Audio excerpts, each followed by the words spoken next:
Imagine I call you Zion and I say, Zion, I'm suicidal.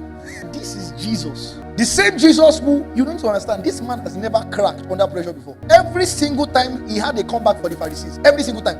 And then he takes his disciples to the mount. He separates three, James, Peter, and John. Separates them again. And now he tells these three, my soul is sorrowful unto death. The same Jesus who, just to be clear, he cried at the tomb of Lazarus, yet he was bold. So even when he was crying, this man was still strong. Do you understand what I'm trying to say? This man now tells you, guys, my soul is exceeding sorrowful, I'm about to die. And now, look at what happens. Just imagine that you are with Jesus in a bush. He tells you guys, stay here and watch with me. I need this. I need you guys to pray for me. I'm about to lose my mind. And the Bible tells you, he goes away. All you are hearing is noise. He's praying. He shows up. You guys are sleeping. You're not praying. Guys, pray so that you won't enter temptation. He goes again. Comes back. Says the same thing.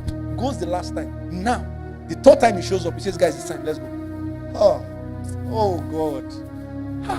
There are experiences that turns around your mind for life. Do you know what it would have meant for Peter to see that? That barely 3 hours ago, I was seeing a man who was this close to giving up, and then he goes to a place to pray, and now I'm seeing a different man. The same man comes. It's not as though the situation has changed. Are you with me? It's not as though he's telling us, oh, those ones that wanted to kill us before, one lele. No, they are still there. But now he says it's time. It's the hour of darkness. All right, let's go. When I say discipleship is example, you need to understand. You will never need to teach those people a sermon again on the fact that prayer brings strength. They've seen it. Are you with me, guys? Do you understand what I'm trying to say? So now you understand why in Acts 4, when they took the disciples before the Sanhedrin and they beat them, Bible tells you they knew what to do afterwards. Is not to go and be doing activism. When they took the disciples before the Sanhedrin and they beat them, Bible tells you they knew what to do afterwards. Is not to go and be doing activists, open and Twitter thread. This thing, all these things these men are doing. Who don't they know who we are? Fundamental human rights. Now, hey. They had seen Jesus. Are you with me, guys? They knew that the response to when a man is under pressure is to go and pray. And what did they do? Bible tells us in Ephesians 4 verse 23, they gathered themselves together and then they lifted up their voice to God. Are we together, guys? They began to quote from Psalms 2. Why do they eat and rich? And the people imagine vain things. The king of the earth set themselves together against the Lord and against his anointed, saying, let them break his bonds in asunder.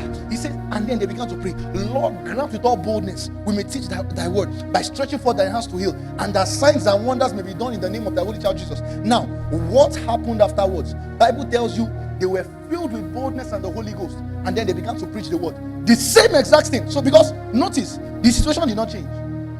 The Sanhedrin were still there to beat them. Are you with me? The Sanhedrin were still after their life. But now, prayer had done something to them. Are we together, guys? Are you with me? So if there's anything that we learn from Jesus, it is this. Is that no situation is big enough to break you. Are you with me?